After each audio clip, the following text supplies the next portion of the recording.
Hello friends, എല്ലാവർക്കും പുതിയൊരു വീഡിയോയിലേക്ക് സ്വാഗതം. രേഷ്മയാണ് കേട്ടോ. അപ്പം ഞാനിന്ന് വന്നേക്കുന്നത് വാട്ട് ഈറ്റിംഗ് ഡേ ആയിട്ടാണ് വന്നേക്കുന്നത്. അപ്പോൾ രാവിലെ നമ്മുടെ ഈ ഒരു ചൂടുവെള്ളത്തിൽ നിന്നാണ് തുടക്കം. ഇതെന്താണെന്ന് വെച്ച് കഴിഞ്ഞാൽ നമ്മുടെ മുടി കൊഴിച്ചിലൊക്കെ മാറാനായിട്ട് മുടി നന്നായിട്ട് തഴച്ച് വളരുകയും ചെയ്യുന്ന ഒരു ഡ്രിങ്കാണ്. ഇത് ചൂടുവെള്ളമാണ്. അതൊരു മുടി കൊഴിച്ചിൽ മാറുന്നതിന് വേണ്ടി ചെയ്യുന്ന രീതിയിൽ ഞാനിത് കുടിക്കുന്നതാണ്. അപ്പോൾ ഈ ഒരു വെള്ളം കുടിച്ചതിന് ശേഷമാണ് ഞാൻ എൻ്റെ ഒരു ദിവസം സ്റ്റാർട്ട് ചെയ്യുന്നത്. ഇത് കഴിഞ്ഞ് ചായ വെള്ളമൊക്കെ കുടിക്കാറുള്ളൂ. പിന്നെ അത് കഴിഞ്ഞു എൻ്റെ അടുക്കള പണിയൊക്കെ കഴിഞ്ഞിട്ട് ഞാൻ കുളിയൊക്കെ കഴിഞ്ഞു. അത് കഴിഞ്ഞതിന് ശേഷം ഞാൻ കാപ്പി കഴിക്കാമെന്ന് കരുതി. ഇന്ന് ദോശയും ചമ്മന്തിയും സാമ്പാറും ആയിരുന്നു. അപ്പോൾ ഞാനിങ്ങനെ അത് കഴിക്കുകയാണ്. അപ്പോൾ എൻ്റെ ഓവർ എക്സ്പ്രഷൻ ഒന്നും കണ്ട് നിങ്ങൾ ചിരിക്കണ്ട. കാരണം ചില സമയങ്ങളിൽ നമുക്ക് ഈ ദോശയും ചമ്മന്തിയും ഒക്കെ കൂട്ടി നമ്മളിങ്ങനെ ഇതെല്ലാം ദോശയും ചമ്മന്തിയും സാമ്പാറൊക്കെ കൂട്ടി കഴിക്കുമ്പോൾ ഒരു പ്രത്യേക ടേസ്റ്റ് പോലെ തോന്നാറില്ല. അങ്ങനെ തോന്നി. ഞാൻ ഈ കൂടെ അങ്ങോട്ട് നോക്കുന്നതെന്ന് പറഞ്ഞാൽ പാർത്തമ്മോൻ അവിടെ നിൽപ്പുണ്ട്. പിന്നെ ഞങ്ങളുടെ വടിക്കലൊരു കുഞ്ഞുവാവയുണ്ട്. നമ്മുടെ റിലേറ്റീവ് തന്നെയാണ്. അവിടുത്തെ കുഞ്ഞുവാവ എപ്പോഴും ഞങ്ങളുടെ വീട്ടിലാണ്. അപ്പോൾ അവനും ഉണ്ട്. അപ്പോൾ അവനും ഞാനിങ്ങനെ ഇടയ്ക്കിടയ്ക്ക് കൊടുക്കുന്നുണ്ട് കഴിക്കാൻ.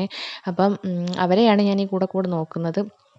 പിന്നെ അതിന് ശേഷം എല്ലാം ജോലിയെല്ലാം കഴിഞ്ഞ് പിന്നെ ഞാൻ പോകാൻ റെഡി ആയി കഴിയുമ്പം നമ്മുടെ ഈ ഒരു ഡ്രിങ്ക് ഞാൻ കുടിക്കാറുണ്ട്. അത് നമ്മുടെ ശരീരത്തിന് നല്ലതായിട്ടുള്ളൊരു ഹെൽത്തി ആയിട്ടുള്ളൊരു ഡ്രിങ്കാണ്. അതെന്താണെന്ന് എല്ലാം ഞാൻ വിശദമായിട്ട് വീഡിയോസ് എൻ്റെ ഈ ചാനലിൽ തന്നെ ഇട്ടിട്ടുണ്ട്. അപ്പോൾ ആവശ്യമുള്ളവർ കയറി കണ്ടോളൂ. എന്താണെന്ന് ചോദിച്ചാൽ ഇതിനകത്തിലും ഇനി അത് വലിച്ചു നീട്ടി പറയണ്ടല്ലോ. അതുകൊണ്ടാണ് ഞാൻ അതിനെക്കുറിച്ച് അങ്ങനെ വലിച്ചു നീട്ടി പറയാൻ നിൽക്കാത്തത്. അങ്ങനെ അതൊക്കെ കഴിഞ്ഞതിന് ശേഷം കുടിയൊക്കെ കഴിഞ്ഞതിന് ശേഷം ഞാൻ ഒരു 9:30 കഴിയുമ്പോഴാണ് ഇത് കഴിക്കുന്നത്. എന്നും അങ്ങനെ തന്നെയാണ് കഴിച്ചിട്ടാണ് ഞാൻ പോകാറുള്ളത്. അപ്പോൾ കടയിലോട്ട് പോകുമ്പോൾ ഞാൻ വെള്ളവും കൊണ്ടാണ് പോകുന്നത്. ഒരു ലിറ്ററിൻ്റെ വെള്ളത്തിനകത്ത് വെള്ളം കൊണ്ടുപോകും.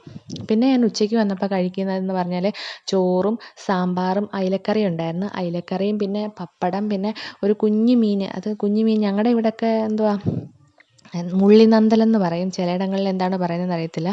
ചൂടയല്ല, അതായത് നമ്മുടെ നെത്തോലിയല്ല, വേറൊരു തരം കുഞ്ഞു മീൻ ആണ്. അപ്പോൾ അത് കറി വെക്കാൻ കൊള്ളത്തില്ല, വറക്കാനേ കൊള്ളാവുന്ന. കാരണം അതിനകത്ത് നിറച്ച് മുള്ളാണ്. അപ്പോൾ അതുകൊണ്ട് അത് വറുത്തതാണ്. പിന്നെ പപ്പടമൊക്കെ കൂട്ടി കുശാലായിട്ടൊന്ന് കഴിച്ചിട്ട് പോയി. വെള്ളമൊക്കെ ആയിട്ട് വീണ്ടും പോയി.